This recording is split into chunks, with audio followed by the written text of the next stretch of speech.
La Tunisie est un pays agréable. C'est un pays où il fait bon vivre.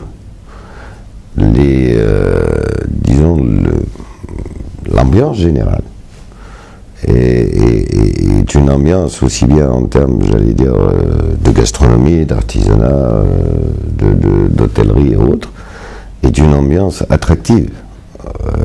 Et que par conséquent, on se sent bien. Il m'est difficile, moi, de vous parler de produits particuliers, puisque nous sommes, le Maroc et la Tunisie, très proches. Et que par conséquent, ce que j'aime au Maroc, je l'aime en Tunisie, aussi bien en artisanat qu'en gastronomie, nous sommes très très proches. Hein. J'allais dire, le couscous, c'est quelque chose qui nous unit beaucoup. Et que par conséquent, moi, quand je mange un bon couscous en Tunisie, j'ai l'impression de manger la même chose qu'au Maroc et inversement. En termes d'artisanat aussi, c'est vrai qu'ici, il y a quelques petites particularités de l'artisanat, puisque vous êtes beaucoup plus, disons, orienté sur l'artisanat de l'argenterie. Un peu moins, si je vais dire au Maroc, il y a plus de bois et de cuir. Ici, il y a plus d'argent et de métaux. Mais disons que l'esprit de l'artisanat reste le même. Par conséquent, vous dire, moi, Marocain, en Tunisie, connaissant la Tunisie depuis 80, qu'est-ce que j'aime le plus? Moi, je vous dirais tout simplement, j'aime toute la Tunisie. Je pense que, justement, il faut, enfin, je ne dis pas qu'il faut, nous devons travailler sur le développement du tourisme maghrébin. Je pense qu'il y a des choses à connaître en Tunisie, il y a des choses à connaître au Maroc. Nous avons l'impression, c'est pour ça que moi je vous disais, c'est un cas particulier parce que je connais la Tunisie depuis 1980, mais mon cas n'est pas généralisable, j'allais dire, à tous les Marocains. Il y a certainement des choses à découvrir pour un Marocain en Tunisie, comme il y a des choses que les Tunisiens peuvent découvrir au Maroc. Si vous voulez, l'impression que j'ai eue et que j'ai, c'est que nous sommes très proches les uns des autres. Disons, nous avons des relations de fraternité assez profondes, mais qu'on ne se connaît pas très bien.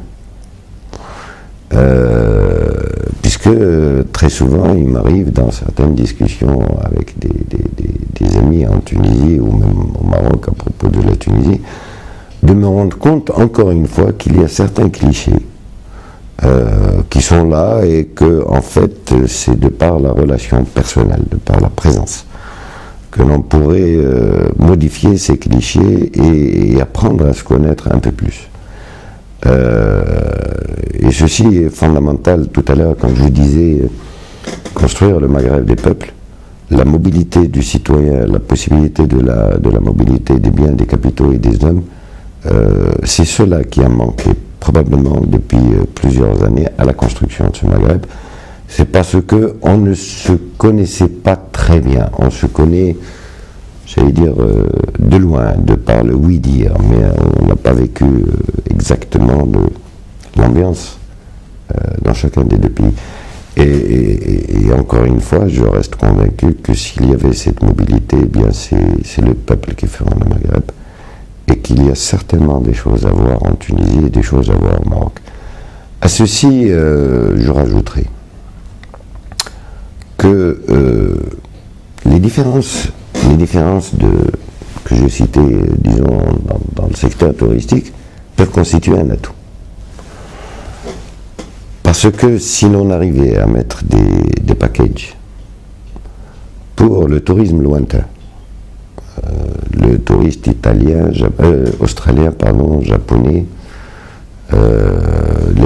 ceux qui mettent 24, 25, 30 heures de vol pour arriver dans la région, vous savez, on fait 30 heures de vol peut-être une fois dans sa vie. C'est pas des choses qui sont très encourageantes à chaque fois de les répéter.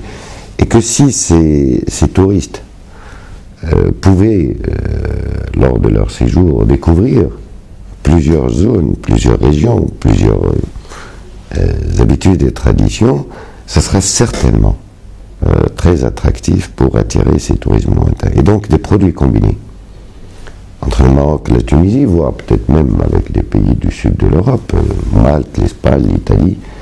Passer une semaine au Maroc, une semaine en Tunisie, une semaine à Malte, une semaine en Espagne, hein, par exemple, pourrait attirer ce tourisme lointain.